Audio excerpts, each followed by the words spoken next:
নমস্কার বন্ধুরা, আজ আমি আবার নিয়ে এলাম তোমাদের পছন্দের অন্যতম গোয়েন্দা চরিত্র কিরিটি রায়কে, যাকে সৃষ্টি করেছিলেন ডক্টর নিহার রঞ্জন গুপ্ত, যিনি জন্মগ্রহণ করেন 1911 সালের 6ই জুন এবং তার মহাপ্রয়াণ ঘটে 1986 সালের 20শে ফেব্রুয়ারি। আজ আমি গল্পটি সংগ্রহ করেছি কিরিটি অমনিবাস দ্বিতীয় খণ্ড থেকে, যেটি প্রকাশনার দায়িত্বে ছিলেন মিত্র অ্যান্ড ঘোষ পাবলিশার্স।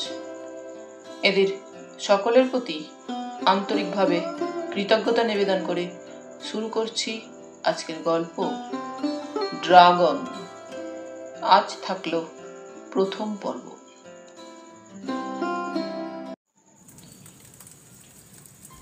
বর্ষা মেদুর সন্ধ্যা,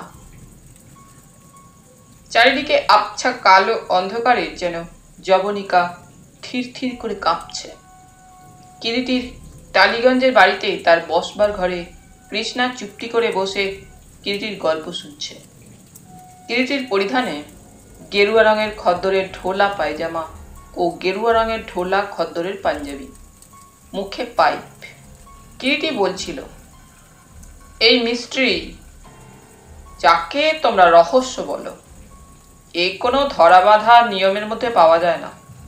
কত প্রকারের মিস্ট্রি যে আমি দেখেছি ও শুনেছি, রাতের পর রাত তোমাদের বসে বসে আমি গল্প শোনাতে পারি। ক্রাইমের রহস্য আছে। কোনো খুনের মামলায় যখন আদালতে বিচার হয়, আদালতের প্রত্যেকটি দর্শক তখন উদ্গ্রীব ও উৎসুক হয়ে থাকে। ধরো একটা খুন হলো, কে খুন করলে, কেন খুন করলে, কেমন করে, কোন অবস্থায়, কখন খুন হলো, একটার পর একটা চিন্তা আমাদের মনের মধ্যে রহস্যের জাল বুনতে শুরু করে। এই এক ধরনের মিস্ট্রি। আবার হয়তো এমন হলো, কোনো লোক সহসা আশ্চর্যভাবে অদৃশ্য হয়ে গেল। কোথায় গেল সে অদৃশ্য হয়ে? কেমন করে সে অদৃশ্য হলো? তাকে কি কেউ চুরি বা গায়েব করে নিয়ে গেল? অথবা কেউ কি তাকে খুন করে পৃথিবী থেকে তার মৃতদেহ চিরতরে লোকচক্ষুর অন্তরালে লুকিয়ে ফেললে? কিংবা হয়তো কোনো নিরালা মাঠের প্রান্তে পাওয়া গেল তার হিম শীতল প্রাণহীন দেহখানি, কিংবা কোনো এক প্রাসাদোপম অট্টালিকার কোনো এক নির্জন সুসজ্জিত কক্ষে দেখা গেল পড়ে আছে তার মৃতদেহ, অথবা কোনো নদী কিনারে এসে ঠেকে রয়েছে তার মৃত্যু শীতল প্রাণহীন দেহ। আর তার কাছ থেকে জানা যাবে না কোন দিন, কখন, কে বা কারা, কিভাবে তাকে এমনি করে খুন করে ফেলে রেখে গেল। ভাষা তার চিরদিনের জন্য মুখ হয়ে গেছে। আর সে কথা বলবে না, আর সে সাড়া দেবে না। নিস্তব্ধ স্বপ্নালোকিত কক্ষের মধ্যে কিরিটির স্বপ্নাতুর কণ্ঠস্বর রিমঝিম করতে লাগলো। বাইরে তখন অশ্রান্ত বৃষ্টি শুরু হয়েছে। শোঁ শোঁ করে প্রচণ্ড হাওয়া বন্ধ জানালার কাচের সার্সির গায়ে এসে আছাড়ি পিছাড়ি করছে। মাঝে মাঝে হিল হিল করে উঠছে বিদ্যুতের অগ্নি ইশারা। কড়কড় করে কোথায় যেন বাজ। পথের ধারের বড় কৃষ্ণচূড়ার গাছটা ঝড়জলে শোঁ শোঁ সব সব শব্দ তুলছে। পাইপের আগুনটা নিভে গিয়েছিল। কিরিটি আবার তাতে অগ্নিসংযোগ করে নিল। আবার সে বলতে শুরু করলো, এ ধরনের মিস্ট্রিও আছে। একটু অদ্ভুত শোনা যায়, অদ্ভুত সব দৃশ্য চোখে পড়ে। যখন কেউ কোথাও জেগে নেই, সব নিশ্চিন্তে ঘুমিয়ে। অদ্ভুত অশরীরী সব মৃদু চাপা পায়ের শব্দ কোনো অন্ধকার শূন্য ঘর থেকে হয়তো শোনা যাচ্ছে। ছুটে হয়তো দেখতে গেলে সেখানে কিসের শব্দ, কিছু চোখে পড়ল না। যেন মায়ায় গেছে সব মিলিয়ে।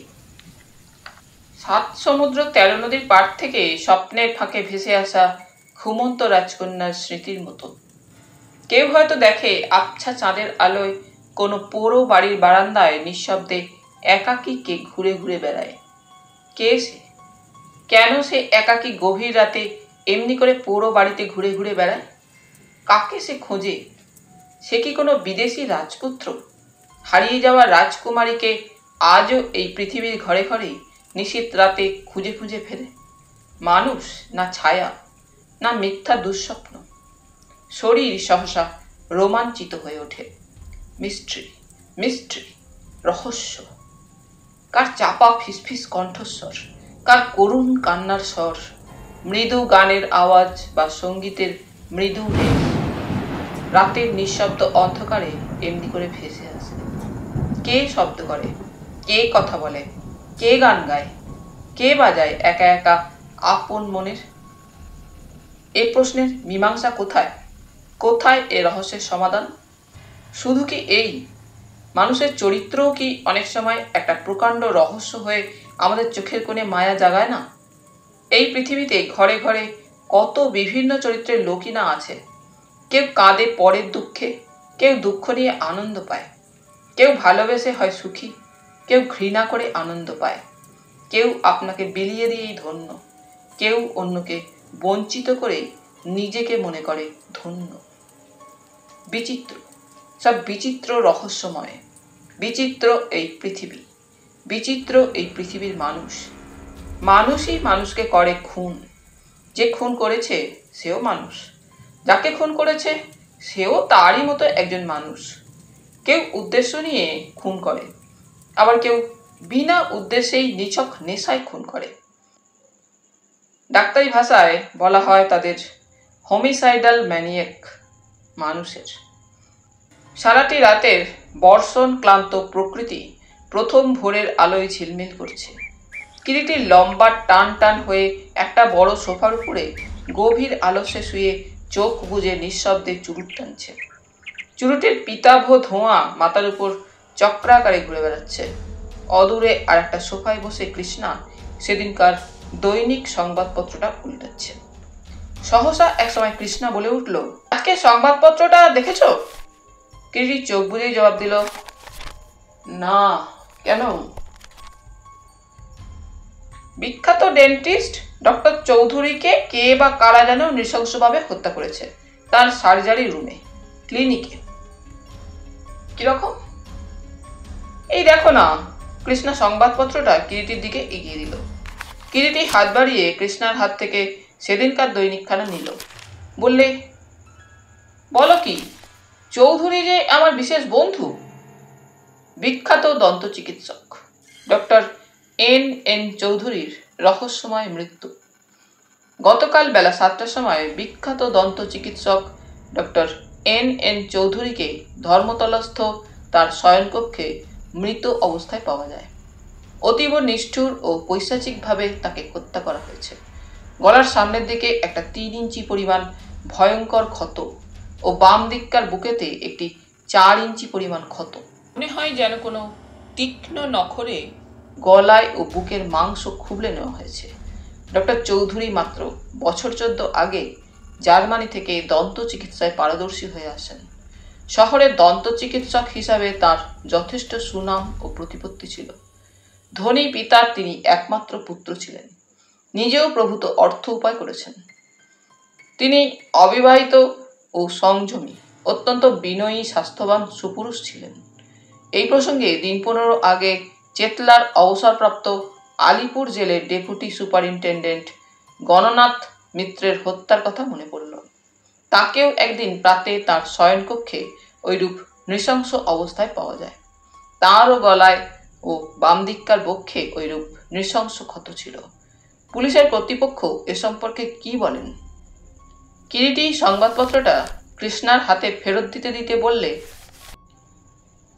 হবুচন্দ্র রাজা তার গবুচন্দ্র মন্ত্রী, পথে ঘাটে সদাঘরে সশস্ত্র শান্ত্রী। হঠাৎ একদা রাজা ডাকিলেন, গবু, রাজ্যে এত খুনোখুনি শুনিনি তো কভু। কহিলেন গবু, তবে শোনো মহারাজ, নিশ্চয়ই ঘুমায় শান্ত্রী, করে না কো কাজ। শুনি হবু বলে তবে চক্ষু করি লাল, মাহিনা দিতেছি তবু একই হীন চাল। আমি হবু, তবু রাজ্যে একই অনাচার, এখুনি মস্তকচ্যুত করহ সবার। শুনি গবু বলে, তবে এ কি মহারাজ, গরিবের শির লবে এ কি তব কাজ? এমন সময় সুব্রত হাসতে হাসতে এসে ঘরে প্রবেশ করলো।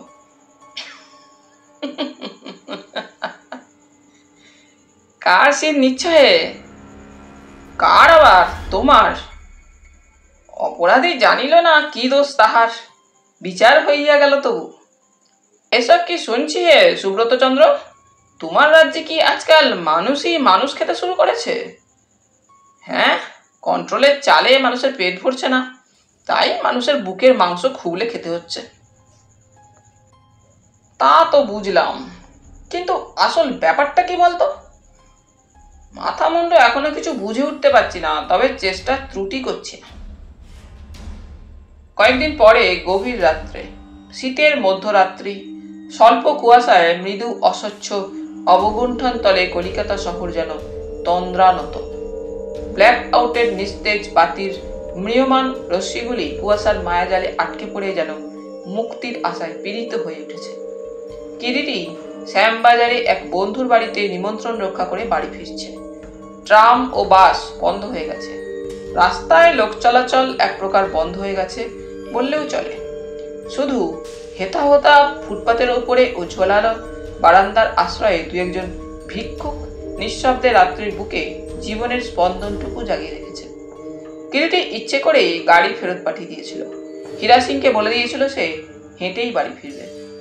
প্রভুর এ ধরনের অদ্ভুত খেয়ালের সঙ্গে হীরা বিশেষ করেই পরিচিত ছিল, তাই বিনা বাক্য ব্যয়ে গাড়ি নিয়ে চলে গেছে। কিরিটি গায়ে লং কোটটা চাপিয়ে পাইপটায় অগ্নিসংযোগ করে মৃদু মৃদু টান দিতে দিতে পথ চলছিল। স্তব্ধ নির্জন রাত্রির একটা নিজস্ব রূপ আছে। প্রকৃতি যেখানে নিঃশ্বাসে আপনাকে মুক্ত করে দেয়, দুহাতে নিঃস্ব করে আপনাকে বিলিয়ে দেয়। মানুষের মন যেন সেখানে অনায়াসেই আপনাকে খুঁজে পায়। সেখানে কোনো দম্ভ থাকে না, কোনো প্রশ্ন আসে না। এইভাবে একাকী আপন মনে রাত্রির নিঃসঙ্গতায় পথ চলতে কিরিটির বড় ভালো লাগে।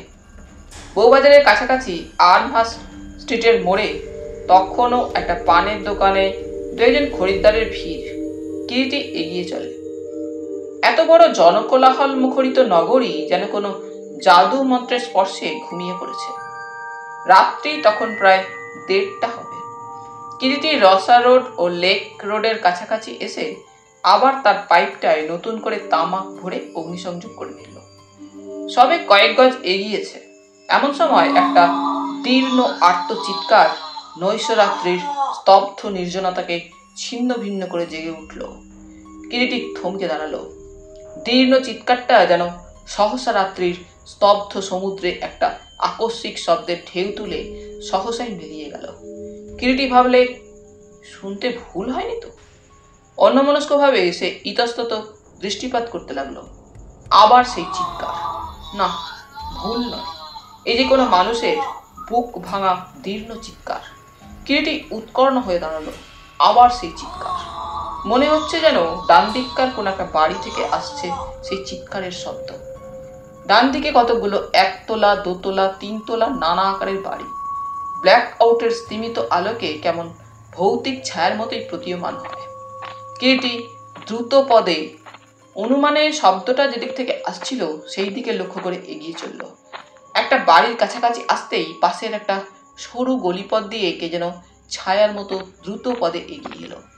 লোকটার সর্বাঙ্গে কালো রঙের পোশাক, মাথায় একটা কালো রঙের ফেল্ট টুপি, এক পাশে ঈষৎ নামানো। লোকটা এসে দ্রুত পদে পথের ধারে একটা গ্যাস পোস্টের নিচে দাঁড়ালো। কিরিটি 2-3 হাত দূরে একটা গাড়ি বারান্দার সামনে দাঁড়িয়ে তীক্ষ্ণ দৃষ্টিতে লোকটাকে দেখতে লাগলো। অথচ লোকটা কিন্তু কিরিটিকে দেখতে পেল না।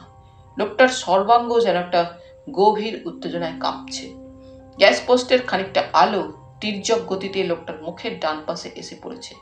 সেই স্তিমিত আলোয় লোকটার চোখ দুটো যেন কি এক ভয়ঙ্কর ক্ষুধিত জিঘাংসায় আগুনের ফাটার মতো জলজল করে জ্বলছে। মাথার চুলগুলো ডান দিককার কপালে এসে পড়েছে। একজোড়া পাকানো গোঁফ। লোকটা পকেট থেকে একটা রুমাল বের করে ঘন ঘন মুখ মুছতে শুরু করলো। এমন সময় পাশের একটা বাড়ি থেকে প্রচন্ড একটা গোলমালের শব্দ শোনা গেল। সঙ্গে সঙ্গে লোকটা চমকে রাস্তায় নেমে দ্রুত পদে চলতে লাগলো এবং ঘন ঘন পিছন পানে তাকাতে লাগলো। কিরিটিও নিঃশব্দ পদসঞ্চারে লোকটাকে অনুসরণ করলো। লোকটা আরো দ্রুত বেগে রাস্তায় পার হতে লাগলো। কিরিটিও তার চলার বেগ বাড়িয়ে দিল, কিন্তু কিরিটি লোকটার কাছাকাছি পৌঁছবার আগেই রাস্তার ধারে রক্ষিত একটা সাইকেলে চেপে লোকটা শোঁ শোঁ করে নিমেষে দৃষ্টির বাইরে চলে গেল। কিরিটি যখন সেখানে এসে পৌঁছালো, দেখলে সাইকেলটা যেখানে ছিল সেখানে রাস্তার উপরে কি একটা কাপড়ের মতো পড়ে আছে। নিচু হয়ে কিরিটি জিনিসটা তুলে নিল হাতে। নিশ্চয়ই লোকটা রুমালটা তড়িঘড়িতে ফেলে গেছে। কিরিটি রুমালটা হাতের মুঠোর মধ্যে চেপে ধরে রাস্তার ওপাশে যেখান থেকে তখনও গোলমাল আসছিল সেই দিকে এগিয়ে গেল। গোলমালটা আসছিল একটা গেটওয়ালা দোতলা বাড়ি থেকে। বাড়িটার কক্ষে কক্ষে তখন আলো জ্বলে উঠেছে, অনেক লোক চলাফেরা করছে। কিরিটি গেট খুলে এগিয়ে গেল। দরজার সামনে অল্প বয়স্ক একটা যুবককে দেখে কিরিটি তাকেই প্রশ্ন করল, কি ব্যাপার মশাই? কে আপনি? যুবক প্রশ্ন করলে।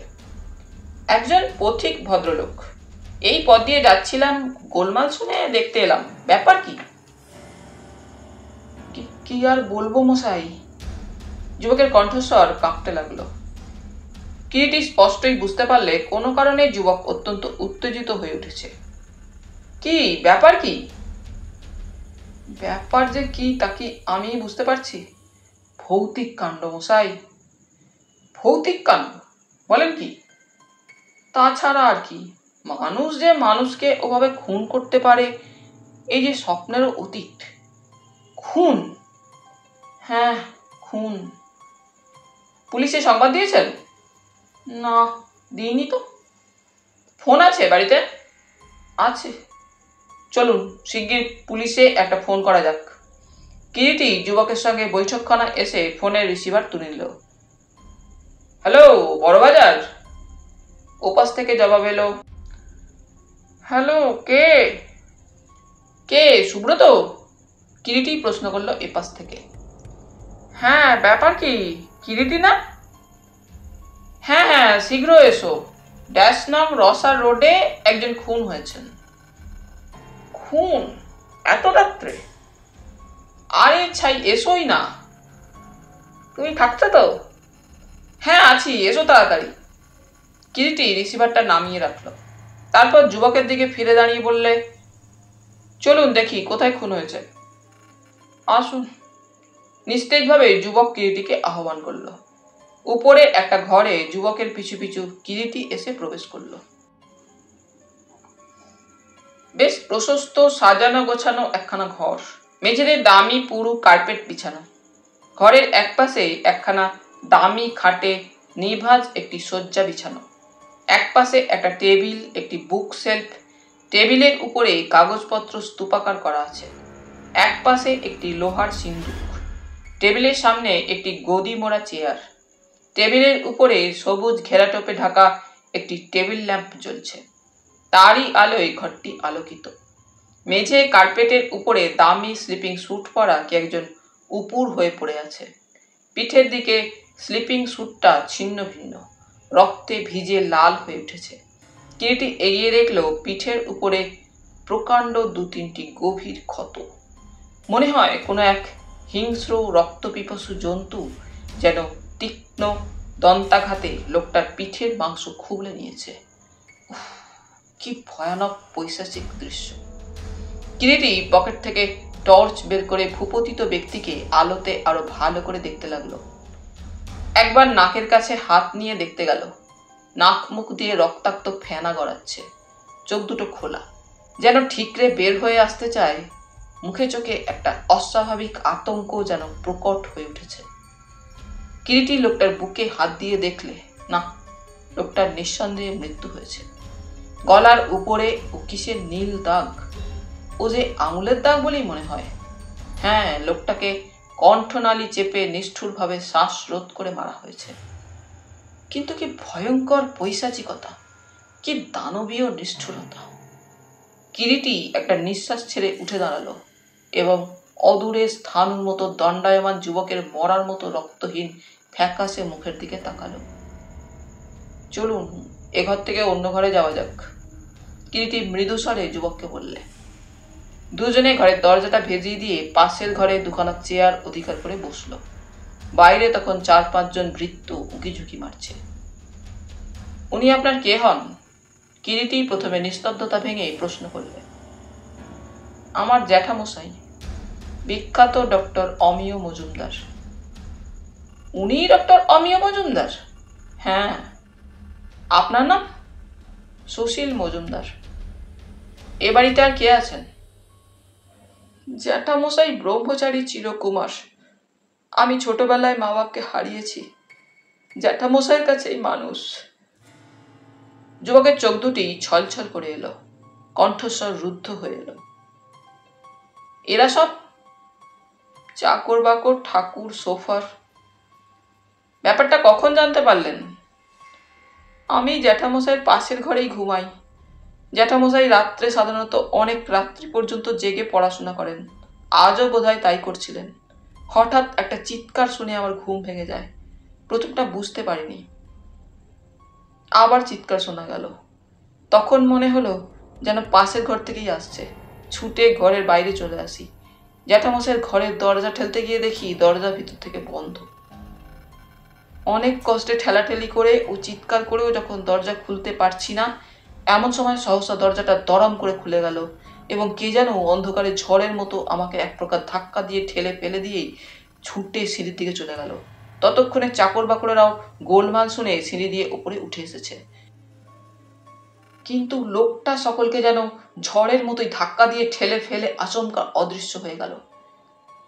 দেখেছিলেন লোকটা দেখতে কেমন? ভালো করে দেখতে পাইনি, তবে মনে হলো যেন কালো পোশাক পরা। কিরিটি একবার চমকে উঠল। তবে কি? এমন সময় বাইরের রাস্তায় মোটর থামবার শব্দ শোনা গেল। একটু পরে সিঁড়িতে কার জুতোর শব্দ পাওয়া গেল। সুপার সুব্রত রায় আসছেন, কিরিটি বললে। সুব্রত এসে ঘরে প্রবেশ করল। হ্যালো কিরিটি, ব্যাপার কি? কিরিটি হাত তুলে একটা চেয়ার দেখিয়ে বলল, বসো সুব্রত। ইনি শ্রীযুক্ত সুশীল মজুমদার। কিরিটি একে একে সুব্রতকে সমস্ত ব্যাপার খুলে বলল। সুব্রত খানিকক্ষণ গুম হয়ে বসে থেকে বলল, তারপর সুব্রত পাশের ঘরে গিয়ে মৃতদেহ পরীক্ষা করে দেখল। সমস্ত বাড়িটা ঘুরে ঘুরে দেখল। সিন্দুকটা পরীক্ষা করে দেখা গেল বন্ধই আছে, কিছু চুরি যায়নি। ততক্ষণে কয়েকজন লাল পাগড়িও এসে গেছে। বাড়িটা বেশ প্রশস্ত। ওপরে নিচে সর্বসমেত 8খানি ঘর। দেখা গেল বৈঠকখানায় একটা কাচের জানালা ভাঙা। জানালার দুপাশে দুটো বাড়ির মাঝখানে একটা সরু গলিপথ। আশেপাশের বাড়ির অনেকে তখন ঘুম ভেঙে উকিঝুঁকি দিচ্ছে। বোঝা গেল ওই জানালা পথেই খুনি বাড়িতে প্রবেশ করেছিল। বাড়ির ঠাকুর চাকর সোফারের জবানবন্দি নিয়ে মৃতদেহ ময়না ঘরে পাঠাবার বন্দোবস্ত করে দুজন লাল পাগড়ি বাড়িতে মোতায়েন রেখে কিরিটি ও সুব্রত যখন ডক্টর মজুমদারের বাড়ি ছেড়ে পথে বের হয়ে এলো, রাত্রি তখন 3:45। সুব্রত কিরিটির দিকে তাকিয়ে বললে, চল তোকে পৌঁছে দিয়ে যাই। দুজনে গাড়িতে উঠে বসলো। গাড়ি ছুটে চলল। গাড়িতে আর কোনো কথাবার্তা হলো না। গাড়ি এসে টালিগঞ্জে কিরিটির বাড়ির সামনে দাঁড়ালো। বাইরের ঘরে এসে দুজনে বসে জঙ্গলিকে 2 কাপ চায়ের আদেশ দিল। বাইরের ঘরে উজ্জ্বল বৈদ্যুতিক আলোয় কিরিটি পকেট থেকে রাস্তায় কুড়িয়ে পাওয়া রুমালটা বের করতেই চমকে উঠল। সমস্ত রুমালটাই চাপ চাপ রক্তের লাল দাগে ভর্তি। সুব্রত বিস্মিতভাবে কিরিটির হস্তধৃত রুমালটার দিকে তাকিয়ে প্রশ্ন করল, কি ওটা? কিরিটি চিন্তিতভাবে জবাব দিল, একটা রক্তমাখা রুমাল। তা তো দেখতেই পাচ্ছি, কিন্তু কোথায় পেলি এটা? রাস্তায় কুড়িয়ে একজন তাড়াতাড়িতে রাস্তায় ফেলে গেছে। মানে? কিরিটি তখন একে একে সমস্ত কথা খুলে বলল সুব্রতকে। ধরতে পারলি না লোকটাকে? না, কিন্তু আমি ভাবছি এ কি সত্যিই সম্ভব? মানুষের মাংস খায়। মনে পড়ে দন্ত চিকিৎসক ডক্টর চৌধুরীর রহস্যময় মৃত্যুর কথা। কিরিটি বলতে লাগলো, দুটো কেসই একেবারে হুবহু মিলে যাচ্ছে নাকি? কি বলতে চাস তুই? সুব্রত অধীরভাবে প্রশ্ন করলে। ঠিক যা তুই ভাবছিস তাই বলতে চাই। তার চাইতে বেশি কি আর। এই বর্তমান সভ্যতার মুখেও ক্যানিবালিজম চলে। হ্যাঁ, তাছাড়া আর কি। আদিম যুগে মানুষ যখন ছিল বর্বর, তখন নাকি মানুষে মানুষ খেত। কিন্তু গুহা ছেড়ে তো অনেকদিন তারা লোকালয়ে এসে ঘর বেঁধেছে, হয়েছে সভ্য পরিপাটি। তবে এর অর্থ কি? আর তাছাড়া যদি বলি একটা হোমিসাইডাল ম্যানিয়াক অমনি করে খুনের নেশায় মানুষ খুন করে বেড়াচ্ছে, তা কি সম্ভব? অসম্ভব বলে এ দুনিয়াতে কিছুই নেই ভাই। স্পষ্ট আমি দেখেছি লোকটাকে এই রুমালটা দিয়ে মুখ মুছতে। কিরিটি ভালো করে ঘুরিয়ে ফিরিয়ে রুমালটা পরীক্ষা করে দেখতে লাগলো। সাধারণ ক্যালিকো মিলের একটা রুমাল, সাদা রঙের। রুমালের কোথাও কোনো ধোপার বাড়ির চিহ্ন নেই, বোধহয় একেবারে নতুন। একবারও নিশ্চয়ই ধোপা বাড়ি দেওয়া হয়নি। তবে রুমালের এক কোণে লাল সুতোয় ছোট্ট করে ইংরাজি কে অক্ষরটি তোলা। লোকটা দেখতে কেমন কিরিটি? সুব্রত প্রশ্ন করলে। এমন সময় জঙ্গলি দুহাতে দুটো ধোমায়িত চায়ের কাপ নিয়ে ঘরে এসে প্রবেশ করলো। সামনে একটা টিপয়ের উপর কাপ দুটো নামিয়ে রেখে জঙ্গলি ঘর থেকে নিষ্ক্রান্ত হয়ে গেল। একটা চায়ের কাপ তুলে নিয়ে কিরিটি চুমুক দিয়ে মৃদু একটা শব্দ করলে।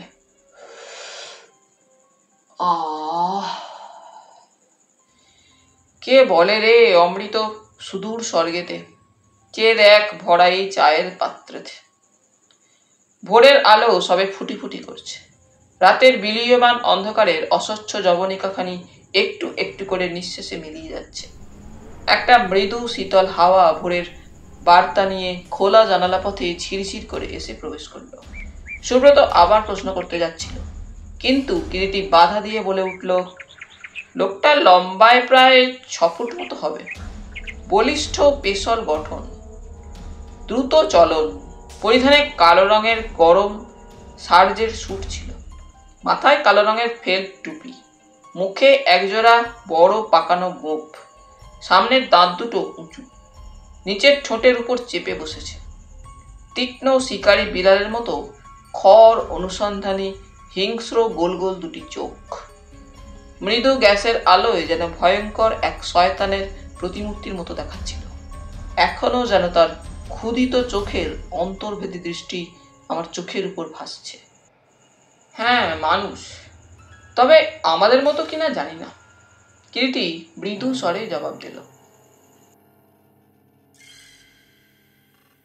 বালিগঞ্জ রেল স্টেশনের ধারে কাকুলিয়া রোডে প্রকাণ্ড ইমারততুল্য 3 তলা সাদা রঙের একখানা বাড়ি। বাড়ির লৌহ ফাটকের একপাশে কালো পাথরের বুকে সোনালি জলে খোদাই করা লেখা মহানির্বাণ, অন্য পাশে নাম ফলকে লেখা মহিতোষ রায়চৌধুরী। মাত্র বছর 6 হলো মহিতোষ বাবু কলকাতায় এই অঞ্চলে এসে বসবাস শুরু করেছেন। মহিতোষ বাবুর পূর্ব ইতিহাস সম্পর্কে স্থানীয় অধিবাসীদের কৌতূহলের অন্ত ছিল না, কিন্তু অগাধ ধনশালী চিরকুমার উচ্চশিক্ষিত অত্যন্ত অমায়িক বৃদ্ধ মহিতোষ রায়চৌধুরীকে শ্রদ্ধা করত না শহরে এমন একটি লোকও ছিল না। অনাথ আতুর কাঙালের জন্য তার প্রাসাদোপম অট্টালিকার লৌহর দ্বার সর্বদাই খোলা থাকত।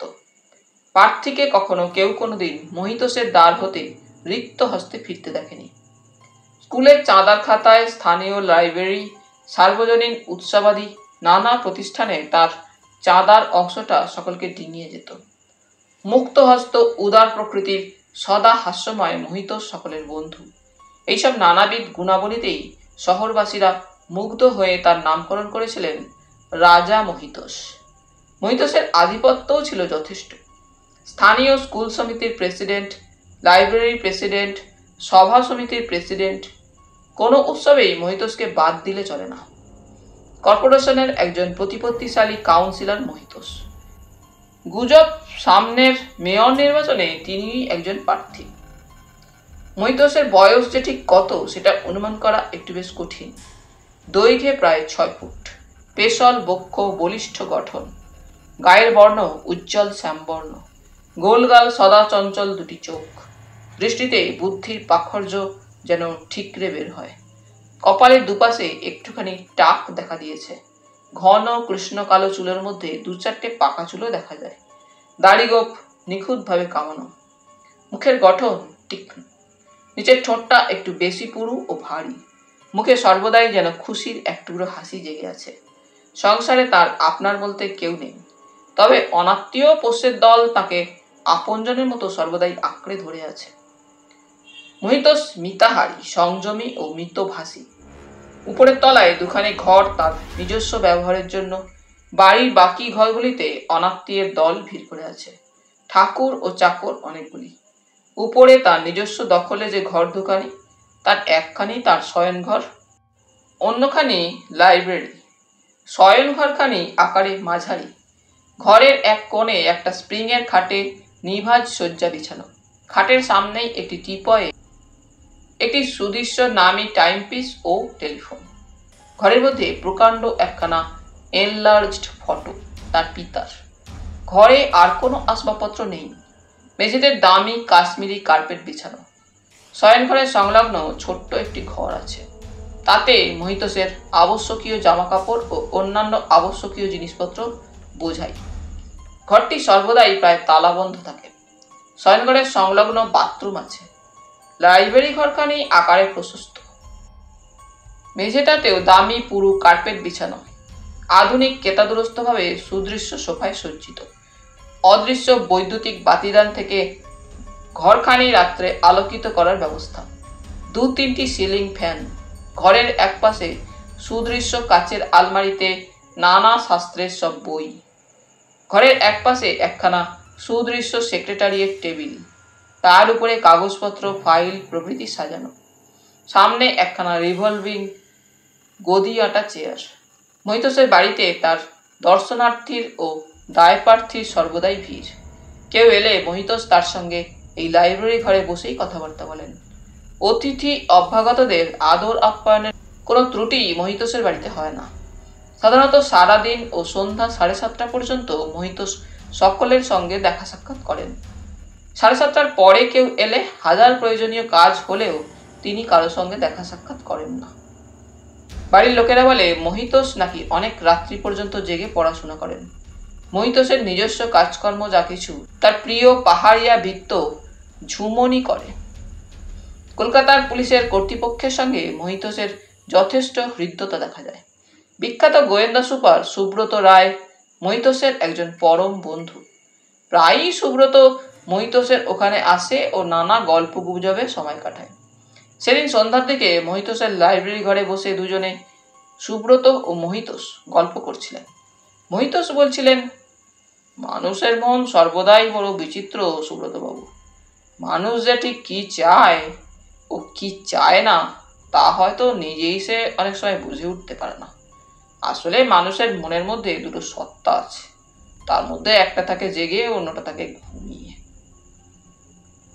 অথচ সবচাইতে আশ্চর্যই যে ঘুমন্ত সত্তাকে অবহেলা করবার মতো তার মনের জাগরিত আর কোনো ক্ষমতাই নেই। অগত্যা সেই ঘুমন্ত সত্তা প্রভাব বিস্তার করে মানুষের মনের উপরে। এই ঘুমন্ত সত্তাকে ভুলে থাকবার কি চেষ্টাই না আমরা করি। সুব্রত জবাব দিল, অবশ্যই যা আপনি বলছেন সবই স্বীকার করি, কিন্তু তবু মানুষের সংযম, শিক্ষা ও জন্মগত সংস্কার চিরদিনই কি এই ঘুমন্ত সত্তার উপরে প্রভাব বিস্তার করে না মিস্টার চৌধুরী? স্বীকার করি করে, কিন্তু ওই যে বললেন জন্মগত সংস্কার, ওটাকে আমি তত ইম্পর্টেন্স দিই না। সেটা প্রকৃতি ও বয়সের সঙ্গে সঙ্গে পারিপার্শ্বিক নিয়ে গড়ে ওঠে। আসলে জন্মগত সংস্কার একটা মন ভুলানো কথা। মনের সত্যিকার জোর থাকলে ওটাকে আমরা অনায়াসেই ইচ্ছা মতো গড়ে তুলতে পারি। তাছাড়া মানুষের জন্মের জন্য তো মানুষ দায়ী নয় সুব্রতবাবু। স্ট্যালিন মুচির ঘরে জন্মেও স্ট্যালিনই হয়েছে, হিটলার হয়েছে। জন্ম তো তাদের চরিত্রকে ধরে রাখতে পারেনি।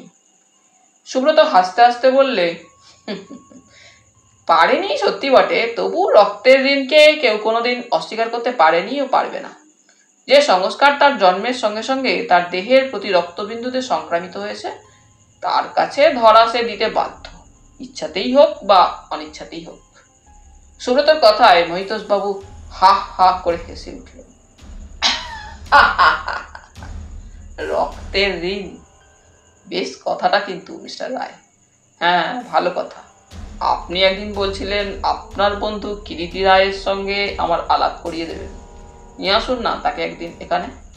ক্রিমিনোলজি সম্পর্কে চিরকালই আমার একটা উৎসাহ ও আগ্রহ আছে। অপরাধ জগতের বিচিত্র ভাবধারা, তার সঙ্গে পরিচয় হওয়ার মধ্যে বুঝি একটা ভয়ঙ্কর মাদকতা আছে। রাত্রি 10:05 একটা রানাঘাট লোকাল ট্রেন আছে। যেসব অফিস ফেরত বাবুর দল প্রথম দিককার লোকাল ট্রেনগুলিতে না গিয়ে এই শেষ ট্রেনে বাড়ি ফেরেন, তাদের সংখ্যা নেহাত কম নয়। প্রত্যহই এই ট্রেনটায় বিশেষ ভিড় হয়। অনেক খুচরো ও পাইকারি ব্যাপারী, যারা কলকাতায় হাটে বাজারে শাকসবজি, দুধ, ছানা প্রভৃতির কেনাবেচা করে, তাদের সংখ্যাও কম নয়। একে শীতের ধোঁয়ায় মলিন রাত্রি, তার উপরে সেই সন্ধ্যা থেকে সারাটা আকাশ মেঘাচ্ছন্ন হয়ে আছে ও গুঁড়ি গুঁড়ি বৃষ্টি পড়ছে। শিয়ালদহের 3 নম্বর প্ল্যাটফর্মে রানাঘাট লোকাল দাঁড়িয়ে আছে। ট্রেন ছাড়তে তখনও প্রায় 20 মিনিট বাকি। প্ল্যাটফর্মে স্তিমিত আলোয় নানাবিধ যাত্রী ও ফেরিওয়ালাদের গুঞ্জনে প্ল্যাটফর্মটিতে অদ্ভুত এক অবস্থার সৃষ্টি হচ্ছে। চাই পান, পান, সিগারেট, গরম চা, সল্টেড বাদাম। ক্লান্ত অফিস ফেরতা বাবুর দলে স্লথ গতি। কারো হাতে ঝুলানো একটা ইলিশ মাছ, কারো হাতে আগরপাড়ার ক্যাম্বিসের ব্যাগে শিয়ালদহের বাজার থেকে কেনা তরি তরকারি, কারো বগলে ভাঁজ করা সেদিনকার দৈনিক পত্রিকাখানা, কারো হাতে রুমালে বাঁধা বাড়ির ছেলে মেয়েদের জন্য কিছু খাবার। ব্যাপারীদের কাঁধে শূন্য ঝাঁকা ও কলসি, মাথায় মলিন গামছা জড়ানো। সকলেই ট্রেন ধরার জন্য ব্যস্ত। আলোহীন অন্ধকার বগিগুলোর মধ্যে ঠেসাঠেসি করে যাত্রীরা সব বসে, কেউ গল্প করছে, কেউ বিড়ি বা সিগারেট ফুঁকছে, কেউ বা পাশের যাত্রীর সঙ্গে যুদ্ধের খবর আলোচনা করছে। যুদ্ধ লেগেছে, সন্দেহ নেই। যুদ্ধ, যুদ্ধ, যুদ্ধ। একটা প্রবল বন্যা যেন ছুটে এসেছে ধনী, নির্ধন, সাধারণ গৃহস্থ প্রত্যেকের জীবনে। ধ্বংসের আগুন জ্বলছে দিকে দিকে। প্রত্যেকের ঘর ও বাহির সেই আগুনের শিখায় ঝলসে দগ্ধ হয়ে যাচ্ছে। মানুষের নীরব আর্তচিৎকার জগতের বাতাস ভারী করে তুলছে। ঘরে আহার নেই, পরিধানে বসন নেই, পাবলিশার্সদের কাগজ নেই, প্রেসম্যান বই ছাপাতে পারে না, দপ্তরি বই বাঁধতে পায় না। যুদ্ধের গ্রগ্রাসী ক্ষুধার অনলে সব আহুতি দিচ্ছে, কিন্তু তবু মানুষের দৈনন্দিন জীবনধারা চলছে বয়ে। আশা, আকাঙ্ক্ষা, দুঃখ, শোক, হাসি সবই আছে। যুদ্ধ যদি আরো 10 বছর চলে, এমনই সব চলবে।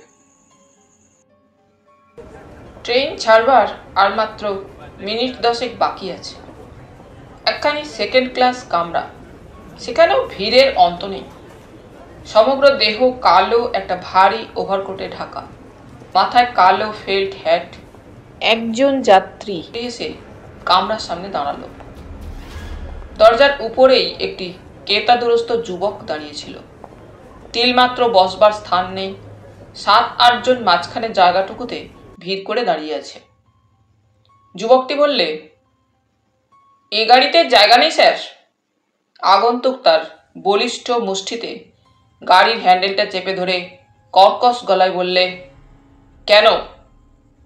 যুবক জবাব দিল, কেন আবার কি? দেখছেন না সব ঠাসাঠাসি করে ভিড় করে দাঁড়িয়ে আছে, অন্য কামরা দেখুন। দেখেছি, সব গাড়ি সমান, যেতে হবে আমাকেও। আগন্তুক জবাব দিল। কামরার ভিতর থেকে কে একজন জবাব দিলেন, যাবেন তো, কিন্তু ঢুকবেন কোথায়? দেখছেন না তিলমাত্র জায়গা নেই। আগন্তুক বললে, জায়গা করে নিতে হবে। এবার একজন রুখে এলো, আচ্ছা লোক তো মশাই আপনি, বলছি জায়গা নেই তবু ঝগড়া করবেন, দেখুন না অন্য কোনো গাড়িতে। এমন সময় গাড়ির শেষ ঘন্টা বাজলো। গার্ড সবুজ আলো দেখিয়ে হুইসেল বাজালো। আগন্তুক বলিষ্ঠ হাতে সামনের দণ্ডায়মান ভদ্রলোককে একটু ঠেলে কোনো মতে গাড়িতে উঠে দাঁড়ালো। গাড়ি তেমনি চলতে শুরু করেছে। গাড়ি প্রত্যেক স্টেশনে দাঁড়াবে। ক্রমে স্টেশনে স্টেশনে যাত্রীরা নেমে যেতে লাগলো।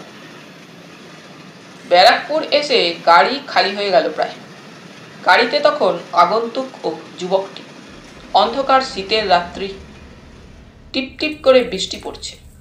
যুবক আর আগন্তুক গাড়ির দুপাশে দুখানা সিট অধিকার করে বসে। হঠাৎ একসময় আগন্তুক তার সিট ছেড়ে উঠে দাঁড়ালো। মুখে তার জ্বলন্ত সিগারেট। যুবক আনমনে খোলা জানালা পথে অন্ধকার প্রকৃতির দিকে তাকিয়ে নীরবে বসে। আগন্তুক নিঃশব্দে এসে যুবকের সামনে দাঁড়ালো।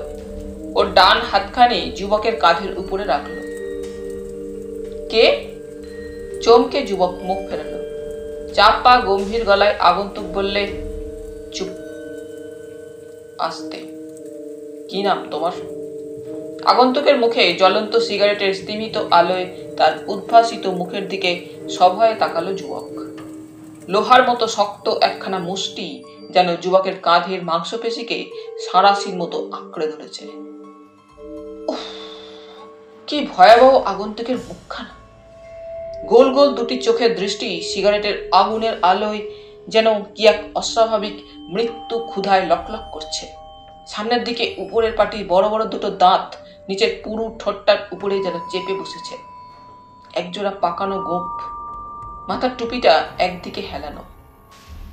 মুখের খানিকটা অন্ধকারে অস্পষ্ট, খানিকটা স্তিমিত আলোয় ভয়ঙ্কর একটা নিষ্ঠুরতায় শক্ত কঠিন হয়ে উঠেছে।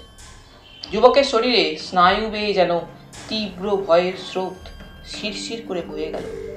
সহসা সে একটা দীর্ণ ভয়ার্ত চিৎকার করে উঠল। আগন্তুক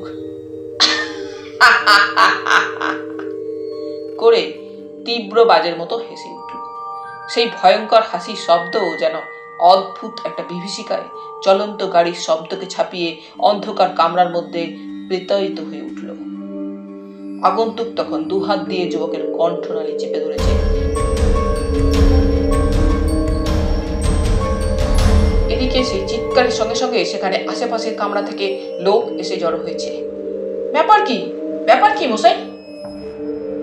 ওই কামরার মধ্যে ভূতে মানুষ খাচ্ছে, কে একজন ভিড়ের মধ্যে থেকে বললে। আরেকজন বললে, স্বপ্ন দেখছেন না তো মশাই? একজন মন্তব্য করলে, গাঁজায় দম চড়িয়েছেন নাকি? কিন্তু সত্যি সত্যি যখন সকলে বাক বিতণ্ডার পর গার্ডের সঙ্গে আলো নিয়ে কামরাটার মধ্যে এসে প্রবেশ করলো, তখন সেখানকার সেই ভৌতিক দানবীয় দৃশ্য দেখে সকলেই চমকে উঠল। হতভাগ্য যুবকের মৃতদেহ তখনও কামরার গদির উপর লুটিয়ে পড়ে আছে। বুকের জামা ছিন্ন ভিন্ন, রক্তাক্ত। ডান দিককার বুকের মাংসকে যেন নিষ্ঠুরভাবে দাঁত দিয়ে খুবলে ছিঁড়ে নিয়ে গেছে। জিআইপির পুলিশ এলো, স্টেশন মাস্টার এলেন, লাস্ট স্টেশনে নামানো হলো, গাড়ি আবার চলল। পরের দিন সমস্ত দৈনিকে বড় বড় হরফে প্রকাশিত হয়েছে দেখা গেল, ভয়ঙ্কর নরখাদক দানবের আবির্ভাব এই শহরের বুকে এই সভ্য যুগে। হতভাগ্য যুবকের পৈশাচিক মৃত্যু। সেই অদৃশ্য ভয়ঙ্কর নরখাদকের হাতে এই তৃতীয় ব্যক্তির শোচনীয় মৃত্যু। শহরবাসী অবগত আছেন।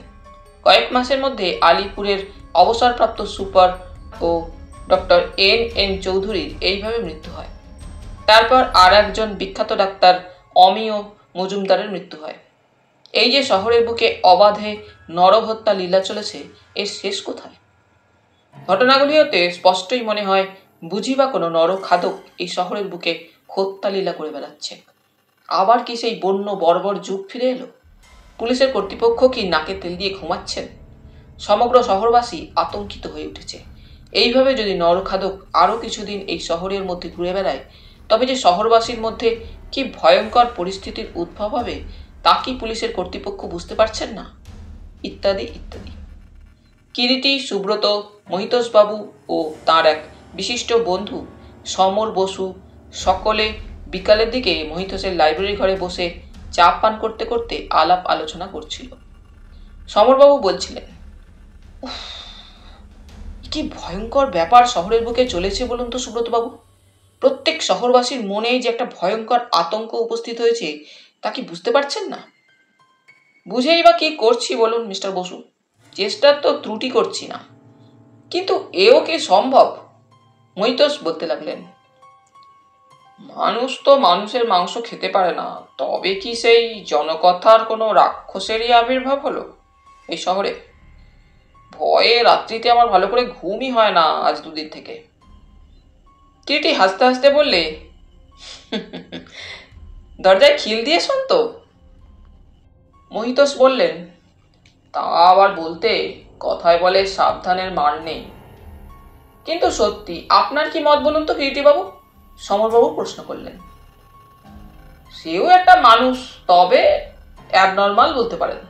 আমি সচক্ষে তাকে দেখেছি, কিরিটি বললে। সকলে একসঙ্গে চিৎকার করে উঠলেন, সে কি? হ্যাঁ, কিন্তু আজকের মতো এসব আলোচনা থাক।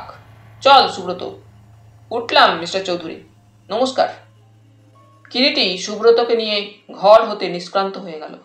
ঘরের মধ্যে মহিতোষ ও সমরবাবু বসে। হঠাৎ মহিতোষবাবু বললেন, এই কিরিটি রায় লোকটা অসাধারণ বুদ্ধিমান বলে শুনেছি, তবে অহমিকা বড় বেশি। সমরবাবু কোনো জবাব দিলেন না, চুপ করে বসে রইলেন। সেই রাত্রে কৃষ্ণা সুব্রতদের ওখানে নিমন্ত্রণ খেতে গেছে, আজ আর ফিরবে না রাত্রে। কিরিটি একাকী নিজের শয়ন ঘরে একটা সোফায় হেলান দিয়ে টেবিল ল্যাম্পের আলোয় গভীর মনোযোগের সঙ্গে ক্রিমিনোলজির একখানা বই পড়ছে। ঘরের দেওয়ালে টাঙানো বড় ঘড়িতে ঢং করে রাত্রি একটা ঘোষণা করলে। কিরিটি সোফা হতে উঠে পাশের টেবিলে বইটা রেখে আড়মোড়া ভাঙল।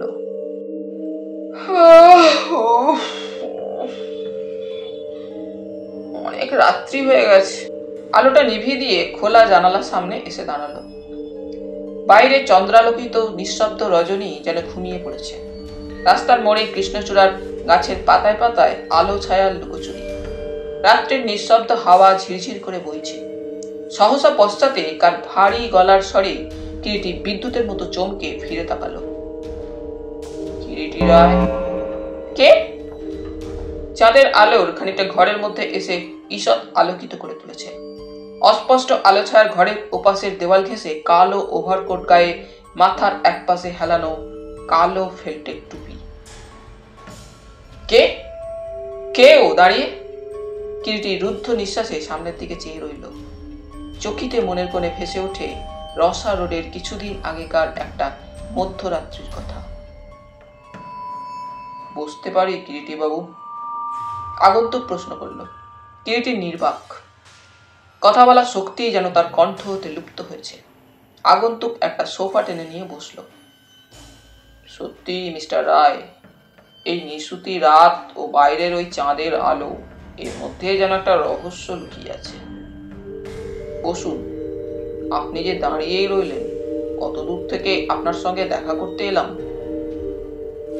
আমার বাড়িতে আপনি ঢুকলেন কি করে? কিরিটি রুদ্ধ বিস্ময়ে প্রশ্ন করল। আগন্তুক এবারে করে প্রাণ খোলা হাসি এসে উঠল। কিরিটি বাবু, আপনি অপরাধ তত্ত্বের একজন মস্ত বড় পণ্ডিত শুনেছি। এককালে আপনার নেশা ছিল অপরাধীদের অপরাধ তত্ত্ব বিশ্লেষণ করা। ঘরের দরজাটা একটা লোহার তালা এঁটে বন্ধ করলেই কি গৃহপ্রবেশ অসম্ভব হয়ে গেল? একটা তুচ্ছ লোহার তালাই বড় হলো আর মানুষের বুদ্ধিটা একেবারে মিথ্যা হয়ে যাবে? যাকে সে কথা। তালাটা থাকলেও দরজায় গৃহপ্রবেশের উপায় আমার জানা আছে। কিরিটি নিঃশব্দে একখানি চেয়ারের উপরে উপবেশন করে গা এলিয়ে দিল। হ্যাঁ, নিজেকে এমনি করে শিথিল না করতে পারলে কি গল্পেও জমে কখনো? বিশেষ এমনি নিশুতি রাতে। নিশুতি রাত, শুধু আবছা রহস্যময় চাঁদের আলো, কেউ কোথাও জেগে নেই, সবাই ঘুমিয়ে। কিন্তু আমার চোখে ঘুম নেই কেন? কেন কেন আমি ঘুমোতে পারি না? চোখ বুঝলেই একটা ভয়ঙ্কর বিভীষিকা যেন আমায় অষ্ট বাহু মেলে অক্টোপাসের মতো আঁকড়ে ধরে। শ্বাস বন্ধ হয়ে যায়। আমি উঠে বসি শয্যার উপরে। শুধু রক্ত, তাজা লাল টকটকে রক্তও যেন অজস্র ঝর্ণার মতো আমার সর্বাঙ্গে আগুন ঝরাতে থাকে। বুকের মধ্যে একটা শয়তান মোচড় দিয়ে ওঠে। একটা লালসা, একটা বন্য বর্বর ক্ষুধা দেহের রক্তবিন্দুতে যেন দানবীয় উল্লাসে নাচতে থাকে। আমি এই হাত দিয়ে গলা টিপে মানুষ খুন করি। এই যে দেখছেন, তীক্ষ্ণ ধারালো উপরে দুটো দাঁত, এর সাহায্যে তাজা মানুষের মাংস আমি ছিঁড়ে খাই। আপনাদের বর্তমান রহস্যের মেঘনাদ, নরখাদক রাক্ষস আমি। আমাকে ধরুন, আমায় খুন করুন। আগন্তুক গভীর উত্তেজনায় হাঁপাতে লাগলো। কিরিটি নির্বাক হয়ে শুধু বসে রইল। হঠাৎ আগন্তুক সোফা ছেড়ে উঠে দাঁড়ালো। পারলেন না, হেরে গেলেন জানি, কেউ আমায় ধরতে পারবে না। আমার এই রাক্ষসের মুখোশটা টেনে খুলে কেউ আমায় চিনতে পারবে না। কিন্তু আমি অপেক্ষা করব, তোমার জন্যেই আমি অপেক্ষা করব কিরিটি। খুলে রাখবো আমার ঘরের দুয়ার বন্ধু, তুমি এসে প্রবেশ করবে বলে। তারপর দুটি হাত তোমার সামনে প্রসারিত করে দিয়ে বলবো, বন্ধু, এই আমাকে ধরো, হার মেনেছি। ঝড়ের মতোই আগন্তুক দরজা ঠেলে ঘরের বাইরে চলে গেল। অন্ধকার ঘরের মধ্যে একা শুধু বসে রইল তীক্ষ্ণ বুদ্ধিশালী কিরিটি রায়। ঘরের দেওয়াল ঘড়িতে ঢং ঢং করে রাত্রি 2টো ঘোষণা করল। কিরিটি চোখ দুটো একবার রোগড়ে নিল। এতক্ষণ একটা স্বপ্ন দেখছিল না তো?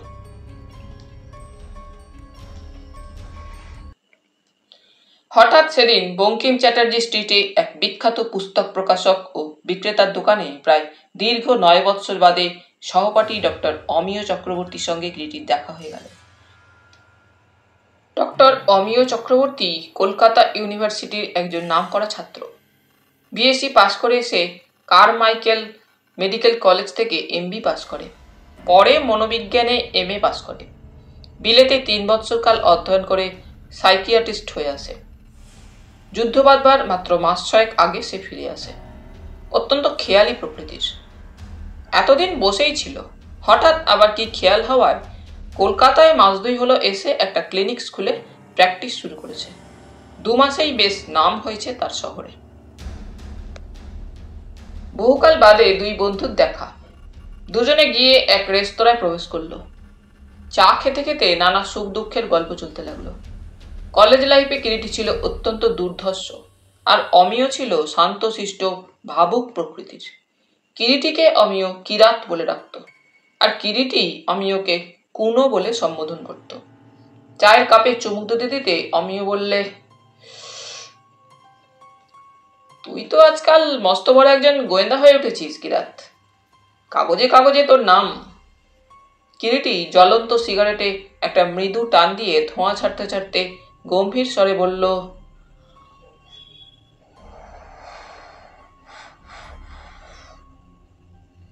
হ্যাঁ, গোয়েন্দা নয়, রহস্যভেদী। কিন্তু তোর খবর কি বলতো? সত্যিই ডাক্তারি করবি নাকি চিরদিন তো রবি ঠাকুরের কবিতা আর যত রাজ্যের মনোবিজ্ঞানের বই পড়ে কাটালি? ডাক্তারি করবো মানে? রীতিমতো শুরু করেছি। বিনি ফিসে একটা মাথা খারাপের গোষ্ঠী পাওয়া গেছে। মানে মানে আর কি, বালিগঞ্জে আমাদের পাশের বাড়িতে তারা থাকে। সমস্ত ফ্যামিলিটাই পাগল, কর্তা থেকে শুরু করে ছেলেগুলো পর্যন্ত। বলিস কি? কর্তা খেপা, গিন্নি খেপা, পাগল দুটো চেলা, সে তার 7 পাগলের মেলা। আর বলছি কি, সামনের রবিবারে আয় না, আলাপ করিয়ে দেব। ভদ্রলোক আবার শীঘ্রই পুরীতে হাওয়া বদলাতে যাচ্ছেন। ভদ্রলোকের নাম রায়বাহাদুর গগনেন্দ্রনাথ মল্লিক। জেল ডিপার্টমেন্টে মোটা মাহিনায় চাকরি করতেন। কিছুকাল আলিপুর জেলের ও পোর্ট ব্লেয়ারে সুপারিনটেন্ডেন্ট ছিলেন। গত মহাযুদ্ধে লোহালক্করের ব্যবসা করে প্রচুর অর্থও জমিয়েছিলেন। অবিবাহিত, বয়স এখন বোধ করি 60-এর কাছাকাছি হবে। সংসারে পোষ্যর মধ্যে 4টে ভাইপো। এই ভাইপোদের শিশু বয়সে মা বাপ মারা যায় এবং এরা এদের এই বুড়ো কাকার কাছেই মানুষ। বড় রণধীর বিএসসি পাস করে বাড়িতেই বসে আছে। বছর 2 হলো বিবাহ করেছে, ছেলে মেয়ে নেই, বয়স প্রায় 30-এর মতো। মেজ সমীর আইএ পর্যন্ত পড়ে আর লেখাপড়া করেনি, বাড়িতে বসে আছে, বয়স প্রায় 27। সেজ অধীর বয়স 24-25 হবে, বিএ পাস করে বসে আছে। সবার ছোট কিশোর, বছর 14 বয়স, বাড়িতেই পড়াশোনা করে। বুড়ো গগনেন্দ্রনাথ অসুস্থ, হার্টের ব্যারামে ভুগছেন, সর্বদাই বাড়িতে বসে থাকেন। অত্যন্ত খিটখিটে বদমেজাজি, অসাধারণ প্রতিপত্তি এই বুড়োর ভাইপোদের উপর। ভাইপোরা বাড়ি থেকে এখনো 1 পাও কোথাও বের হয় না, সর্বদাই বাড়ির মধ্যে বুড়ো দৃষ্টির ভিতরে আছে। কারো বাড়িতে জোরে কথা বলার উপায় নেই, হাসবার উপায় নেই, সবাই গম্ভীর চিন্তাযুক্ত। একটা কঠিন শাসন শৃঙ্খলা যেন বাড়ির সবকটি প্রাণীকে আষ্টে পিষ্টে বাঁধন দিয়ে পঙ্গু নিশ্চল করে রেখেছে।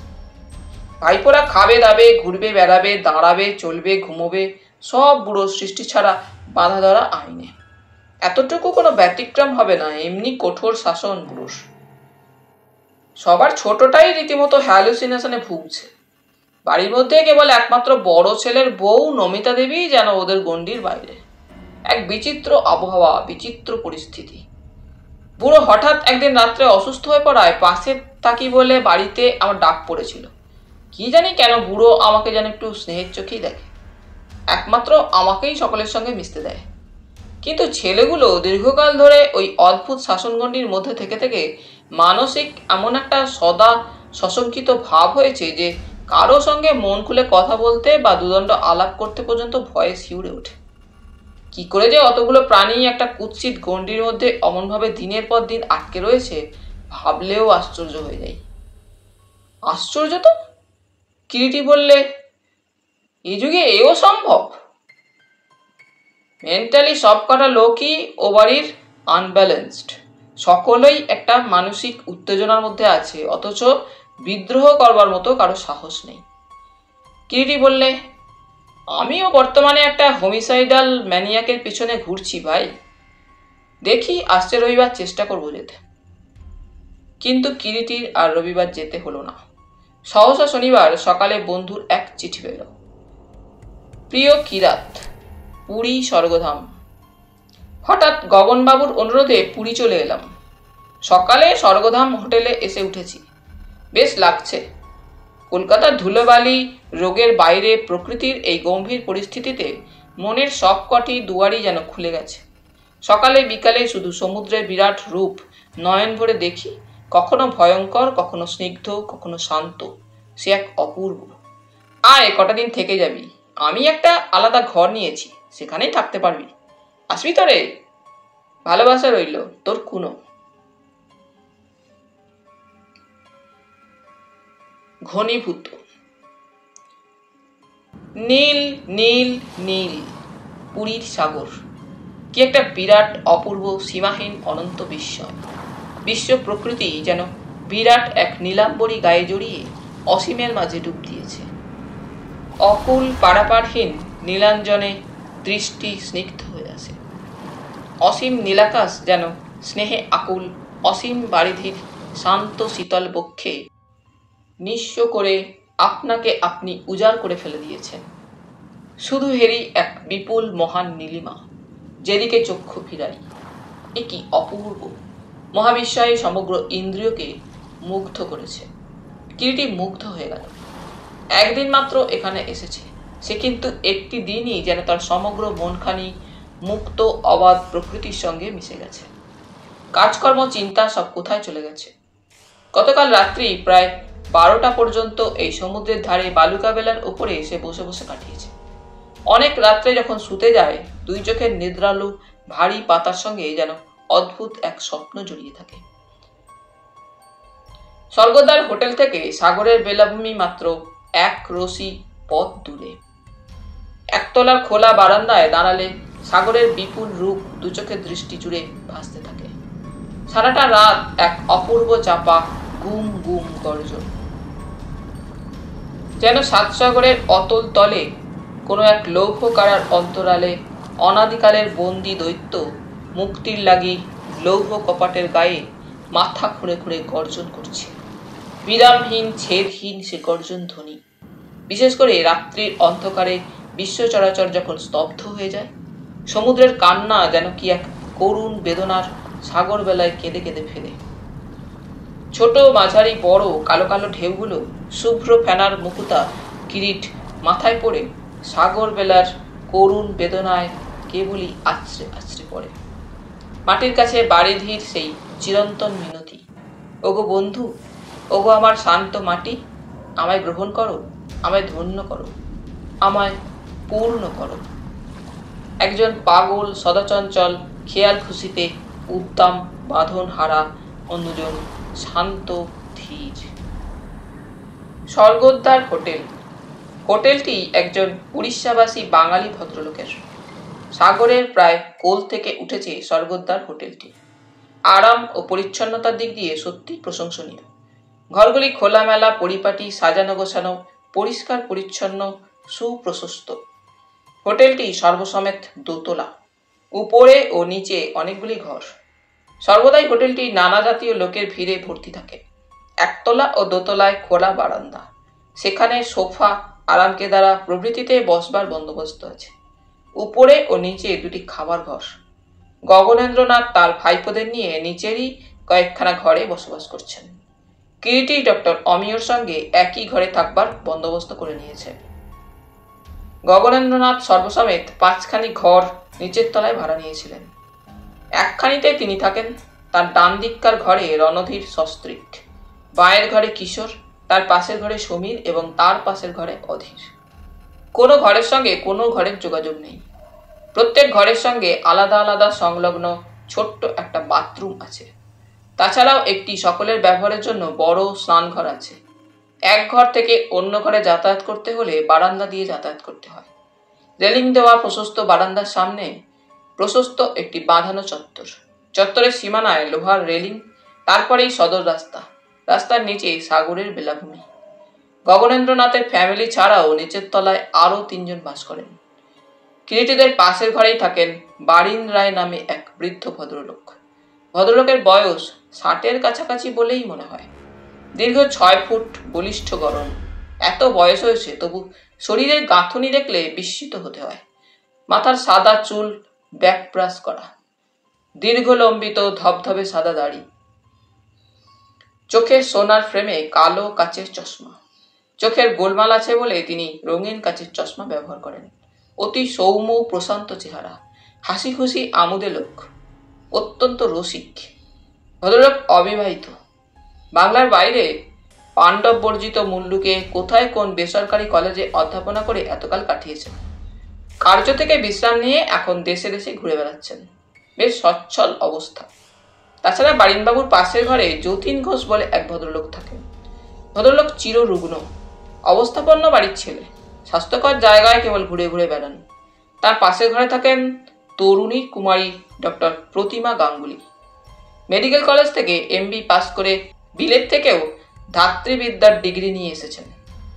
লাহোর মেডিকেল কলেজে ধাত্রীবিদ্যার অধ্যাপনা করেন। বড়দিনের ছুটিতে পুরীতে বেড়াতে এসেছেন। বয়স প্রায় 27-28 বৎসর হবে। রোগা ছিপছিপে গড়ন, গায়ের বর্ণ উজ্জ্বল পরিষ্কার, টানা টানা দুটি স্বপ্নময় চোখ, সুশ্রী মুখখানি জুড়ে একটা কমনীয়তা যেন ঢলঢল করে। ডক্টর অমিয় চক্রবর্তীর সঙ্গে যথেষ্ট আলাপ। আমাদের নিচের তলার বাসিন্দাদের নিয়েই ঘটনা। তাই উপরের বাসিন্দাদের এখানে বৃথা বর্ণনা করে কারো বিরক্তিভাজন হতে চাই না। গগনেন্দ্রনাথের ভাইপোদের এখানে একটু বর্ণনা দেওয়া দরকার। রণধীর মল্লিকের বয়স 30-এর মধ্যে, আগেই বলেছি। বেশ মোটা সোটা নাদুস নুদুস চেহারা, গায়ের বর্ণ গৌর, নাক চোখ মুখে কোনো বুদ্ধির প্রাখর্য নেই বটে, তবে শিশুর মতো একটা সহজ সরলতা বিরাজ করে। অত্যন্ত শান্ত, গোবেচারী, নিরীহ, আরামপ্রিয়। মিতভাষী চোখের দৃষ্টিতে একটা সদা সশঙ্কিত ভাব, একান্ত নির্জনতা প্রিয়। বেশিরভাগ সময়ই বই পড়ে কাটায়। মেজে সমীরের বয়স প্রায় 27-এর কাছাকাছি হবে। ভাইদের মধ্যে সমীরেরই গাত্রবর্ণ সর্বাপেক্ষা উজ্জ্বল। ভাইয়ের মধ্যে সবচাইতে বেশি লম্বা, রোগাটে গড়ন, ধীর, শান্ত, নমনীয়। চোখ দুটি টানা টানা, গভীর, আঁখিপল্লবের নিচে সমুদ্রের নীল জলের মতো গভীর নীলাভ, শান্ত, উদাস দৃষ্টি। চোখের কোল দুটি সর্বদাই ছলছল করে। মাথার কোকড়া কোকড়া চুল বিস্রস্ত, এলোমেলো। উন্নত খড়গের মতো বাঁকা নাসিকা যেন উদ্ধত বিস্ময়ে মুখের উপরে ভেসে আছে। পাতলা লাল ঠোঁট দুটি মুক্তা পংক্তির মতো শুভ্র একসারি দাঁত। মুখখানি সদাই বিষণ্ণ চিন্তাযুক্ত, যেন একখানি জল ভরা মেঘ। বেশিরভাগ সময়ই চুপচাপ একা একা বসে কি যেন ভাবে। সেজও বা তৃতীয়, অধীর বেশ বলিষ্ঠ গঠন, গায়ের বর্ণ উজ্জ্বল শ্যাম, চোখে মুখে একটা উদ্ধত দৃষ্টি। কথা একটু যেন বেশিই বলে, কিন্তু ব্যবহারে একটা যুদ্ধক্লান্ত সশঙ্কিত ভাব। বয়স 24-25-এর মধ্যে। সর্বকনিষ্ঠ কিশোর, রুগ্ন পাংশু চেহারা। মনে হয় চিরদিন শুধু রোগেই কেবল ভুগেছে। চোখে মুখে একটা ভীত সশঙ্কিত ভাব, দেখলে করুণা হয়। এবারই বউ বিনতা, এক কথায় যেন একখানি লক্ষ্মীর সচল প্রতিমা। চোখে মুখে একটা উদ্ধত বুদ্ধির প্রাখর্য।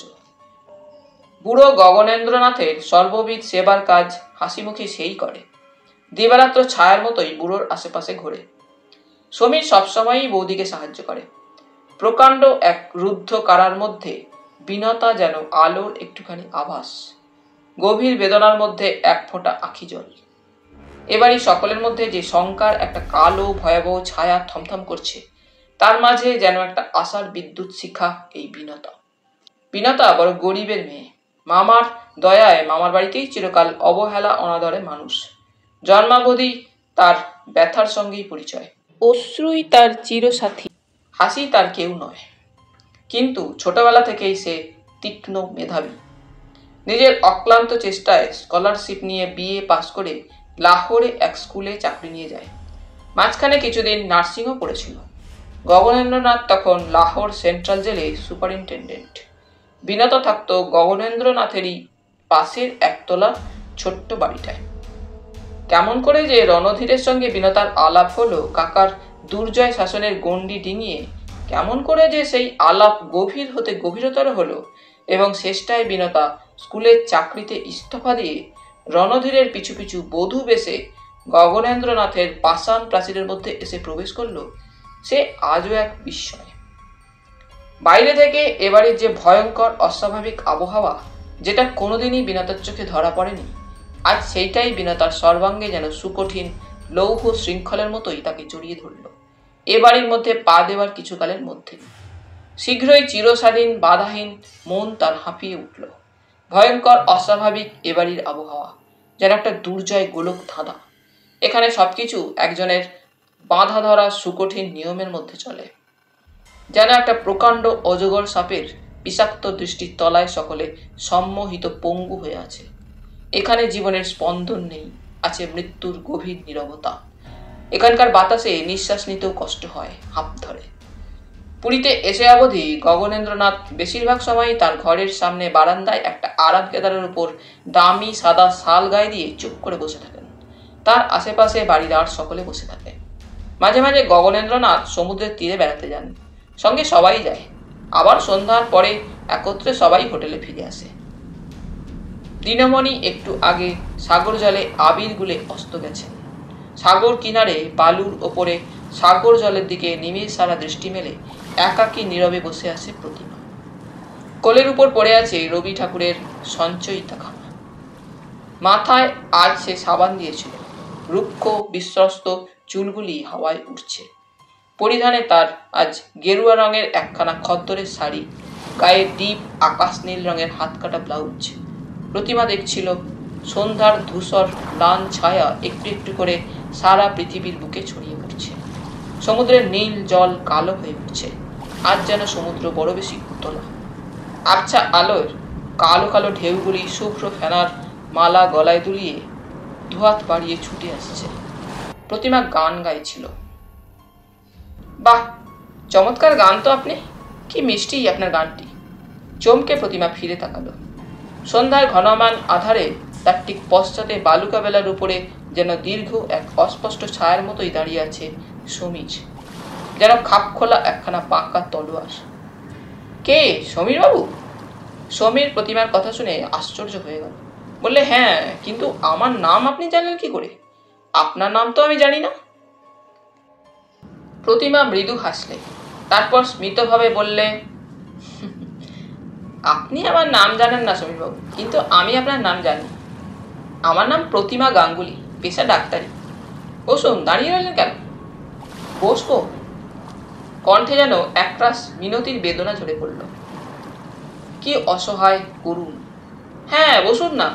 আপনাকে এই হোটেলে প্রথম দিন থেকে দেখা অবধি আপনার সঙ্গে আমার আলাপ করবার খুব ইচ্ছা হয়েছিল, কিন্তু আপনারা কারো সঙ্গে কথাও বলেন না, মেশেনও না। খাবার ঘরে যান, চুপচাপ খেয়ে চলে আসেন। সমীর ততক্ষণে প্রতিমার অল্প একটু দূরে সাগর বেলার উপরে বসে পড়েছে। প্রতিমা বলছিল, কেন আপনারা কারো সঙ্গে মেশেন না, কথা বলেন না সমীরবাবু?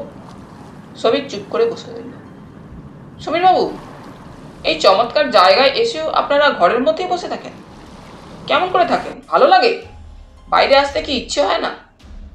আমি তো এখানে আসা অবধি এক মুহূর্ত ঘরে থাকতে পারি না, সমস্ত মন যেন কেবলই বাইরে ছুটে আসে। হ্যাঁ, আমার ইচ্ছে করে প্রতিমা দেবী, কিন্তু কই, পারি না তো। কেন পারি না? কেন বাইরে আসতে পারি না আমি বুঝতে পারি না। একটা প্রবল নিষেধ যেন ঘরের মধ্যে আমার পিছু টেনে রাখে, আমার সমস্ত গতিকে নষ্ট করে দেয়। চলে আসবেন বাইরে যখন মন চাইবে। মন তো বাইরে ছুটে আসতে সবসময় চায় প্রতিমা দেবী, বলতে পারেন কেমন করে ঘর ছেড়ে বাইরে বেরিয়ে আসতে হয়? সমীর বলল। কি সরল প্রশ্ন। প্রতিমা ডক্টর চক্রবর্তীর মুখে এদের সব কথাই শুনেছিল। শুনে সে বিশ্বাস স্তব্ধ হয়ে গিয়েছিল। এও কি সম্ভব নাকি? সে বলেছিল ডক্টর চক্রবর্তীকে, কেন এরা সব ভেঙে চুরে তছনছ করে দেয় না? কেন এরা বিদ্রোহী হয়ে বাইরে ছুটে আসে না? ডক্টর চক্রবর্তী জবাব দিয়েছিলেন, একদিন হয়তোবা এরা বিদ্রোহী হতে পারত, কিন্তু আজ আর তারা পারবে না।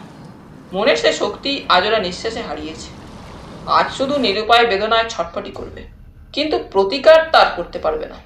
একদিন নয়, দুদিন নয়, দীর্ঘদিনের এই সম্মোহন। আজ আর এর থেকে তো ওদের নিস্তার নেই ডক্টর গাঙ্গুলি। কেন নেই ডক্টর চক্রবর্তী? প্রতিমা প্রশ্ন করেছিল। আমার ওদের সঙ্গে বেশ কিছুদিনের পরিচয়, আমিও বলতে লাগলো। কৌতূহল বসেই একটু একটু করে গগনেন্দ্রনাথের পূর্ব ইতিহাস আমি সংগ্রহ করেছি। প্রথম জীবনে গগনেন্দ্রনাথ লোকটা জেলের কয়েদিদের রক্ষী ছিলেন। দিনের পর দিন একদল অস্বাভাবিক অপরাধীদের সঙ্গে ঘুরে ঘুরে ওর মনের সহজ প্রবৃত্তিগুলো একটু একটু করে বিকৃত হয়ে গেছে। হয়তো গগনেন্দ্রনাথ মনে মনে নিষ্ঠুরতা ভালোবাসতেন না, কিন্তু যেহেতু তাকে জেলের কয়েদিদের রক্ষী হতে হয়েছিল, কর্তব্যের খাতিরেই হোক বা আইনের খাতিরেই হোক, নিত্য নিয়মিত একদল অস্বাভাবিক লোকের সঙ্গে মিশে মিশে ভেড়ার মতো সর্বদা তাদের আইনের নাকপাশে বেঁধে রেখে চালনা করতে করতে হয়তোবা মনে মনে নিজের অজ্ঞাতেই একদিন অত্যাচারী ও নিষ্ঠুর হয়ে উঠেছিলেন। এক কথায় অন্যের উপরে ক্ষমতা প্রয়োগ করবার হয়তো একটা দুর্মদ উন্মাদ কামনা চিরদিনই ওর অবচেতনে মনের মধ্যে সুপ্ত বস্তুর মতো ঘুমিয়েছিল। একদিন হয়তো সেই অবচেতন মনের অলঙ্ঘ ইঙ্গিতেই জেলের কয়েদিদের রক্ষার কাজ বেছে নিয়েছিলেন প্রয়োজন হিসাবে, মনের অবচেতন লালসার তৃপ্তি সাধন করতে। মনোবিজ্ঞানে বলে, আমাদের অবচেতন মনে অনেক সময় অনেক অদ্ভুত বাসনাই গোপন থাকে। ক্ষমতা প্রয়োগের একটা দুর্বার বাসনা, একটা পৈশাচিক নিষ্ঠুরতা, ধ্বংস করবার একটা বন্য বর্বর আদিম ইচ্ছা, ওইসব প্রাগৈতিহাসিক যুগের আদিম মানব প্রবৃত্তি। আজও ওগুলো আমাদের সভ্যতার চাকচিক্যের অন্তরালে আমাদের অবচেতন মনের মধ্যে ঘুমিয়ে আছে। আদিম বর্বর যুগের সেই বন্য নিষ্ঠুরতা, উন্মাদ প্রলোভন, পাশবিকতা। আজ আমরা সভ্যতার আবরণে সেটা ঢেকে রাখতে অনেক কায়দা কানুন শিখেছি বটে, স্বীকার করি, কিন্তু তবু সেই আদিম বর্বর অবচেতন প্রবৃত্তিগুলি যখন আমাদের মনে প্রবল হয়ে ওঠে, তখন আমাদের একান্ত অজান্তেই আমরা নিরুপায় হয়ে ধরা দিতে বাধ্য সেই সব প্রকৃতির হাতে। কোথায় ভেসে যায় আমাদের সভ্যতা, এত কষ্টে অর্জিত শিক্ষার গিল্টির আবরণ? মনের মধ্যে সেই চিরন্তন আদিম বর্বরতা ক্ষুধার্ত লালসায় হুঙ্কার দিয়ে ওঠে। দুঃখের বিষয়, আজ আমরা আমাদের জীবনের সবকিছুতেই যেন সেই আদিম বন্য বর্বর প্রবৃত্তির প্রকাশ দেখতে পাচ্ছি। জাতীয় জীবনে, রাজনীতিতে, সমাজে, রাষ্ট্রে, সভ্যতায়। দয়া হতে, ভ্রাতৃত্ব হতে আজকের এই মনুষ্যত্বের এটা একটা রিয়াকশন। আজকের এইসব চলিত নীতিগুলো দেখে অনেক সময় মনে হয় বুঝি খুব সঠিক, চিন্তাপূর্ণ ও মঙ্গলজনক একটা গভর্নমেন্ট গড়ে উঠেছে। কিন্তু আমরা ভুলে যাই যে সে গভর্নমেন্ট একদিন জোর করে চালু করা হয়েছিল ভয় ও নিষ্ঠুরতার উপরে তার ভিত্তি উঠেছিল করে। সেদিনকার সেই ভয় ও নিষ্ঠুরতার ভিত্তিতে গড়া গভর্নমেন্টই আজ আমাদের মনের চিরন্তন আদিম ও ভয়ঙ্কর বর্বরতা ও নিষ্ঠুরতাকে মনের সভ্যতার গিল্টি করা দরজাটা খুলে বাইরে বের করে দিয়েছে। তাই তো আজ জগতে, জাতিতে জাতিতে, দেশে দেশে এত হানাহানি, এত রক্তারক্তি, এত যুদ্ধ বিগ্রহ। আমেরিকা আজ চিৎকার করছে বটে, জার্মানকে ধ্বংস করার উদ্দেশ্যেই তাদের জগতে এক শান্তিময় জীবনধারা নিয়ে আসা। জার্মানি যেন এইসব যত দুঃখ ও অমঙ্গলের মূল। কিন্তু মনে মনে ব্রিটিশ, জার্মানি, জাপান সবাই একই দলের প্রতীক, শুধু বিভিন্ন কর্মধারা মাত্র। ভালো করে ভেবে দেখুন দেখি, প্রকৃতপক্ষে পশুর চাইতে বেশি কি? খুব ডেলিকেটলি ব্যালেন্সড একমাত্র উদ্দেশ্য বেঁচে থাকা। খুব দ্রুত এগিয়ে চলাও যেমন জাতি ও দেশের পক্ষে ক্ষতিকর, পিছিয়ে থাকাও তাই। কেবল বেঁচে থাকতে হবে, দ্রুতও নয়, অতি স্লথও নয়, মাঝামাঝি। দেশ বা জাতি সেও তো সমষ্টিগত মানবী। কথায় কথায় অনেক দূরে চলে এসেছি। ডক্টর চক্রবর্তী একটু থেমে আবার বলতে লাগলেন, আমার মনে হয় গগনেন্দ্রনাথ বহুকাল ধরে বহু লোকের উপর প্রভুত্ব করে করে মানুষের উপর অত্যাচার নিষ্ঠুরতা করে বেদনা দিয়ে দিয়ে আজ ওর মনের সহজ প্রবৃত্তি গড়ে উঠেছে ওই বেদনা দেওয়া ও অত্যাচার করার মধ্যে।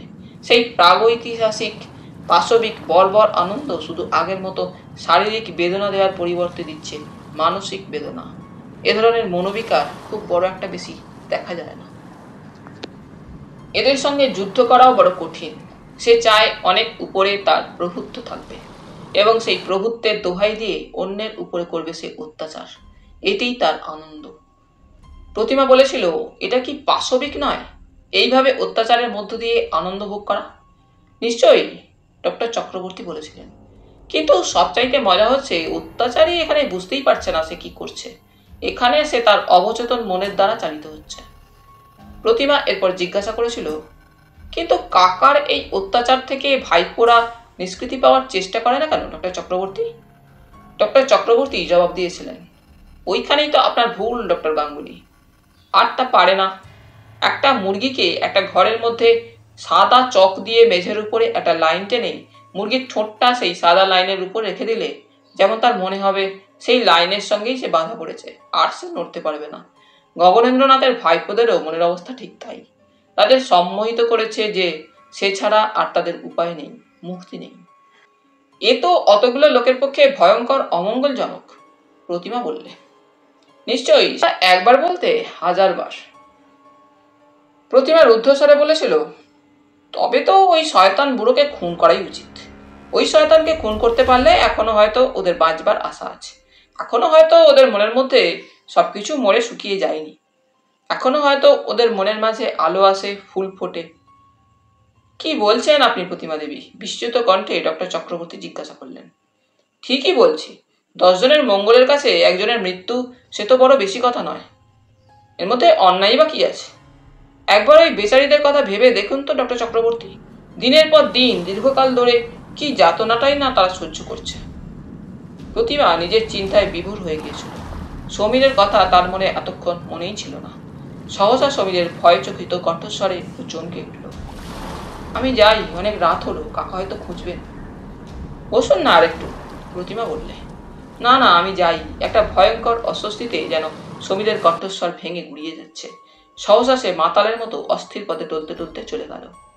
সেই অন্ধকারে বালুকা বেলার মধ্যে বসে সমীরের ক্রম অপসৃয়মান গতিপথের দিকে চেয়ে থাকতে থাকতে সহসা কেন জানি না প্রতিমার চোখের কোল দুটি জলে ভরে এলো। সাগরে বুঝি জল উঠেছে। সহসা একটা ঢেউ এসে প্রতিমার পায়ের অনেকখানি ও লুণ্ঠিত শাড়ির আঁচলটা ভিজিয়ে দিয়ে চলে গেল। অল্প দূরেই কিরিটির হাওয়াইয়ান গিটার মধুর সুর সমুদ্রে সাগর বেলায় তখন ছড়িয়ে পড়ছে। প্রতিমা আকাশের দিকে অশ্রু সজল দৃষ্টি তুলে তাকালো। কালো আকাশের বুকে হীরককুশির মতো নক্ষত্রগুলি জ্বলছে আর জ্বলছে। নিচে সাগর তেমনি ঢেউয়ে ঢেউয়ে মাতামাতি করে চলেছে। উদ্দামতারও বিরাম নেই, গর্জনেরও বিরাম নেই। তাহলে বন্ধুরা, আজ এই পর্যন্তই। গল্প পাঠ তোমাদের ভালো লেগে থাকলে তোমাদের কাছে আবারও অনুরোধ থাকলো, লাইক, শেয়ার এবং সাবস্ক্রাইব করে তোমাদের মূল্যবান মতামত পাঠানোর জন্য। ধন্যবাদ।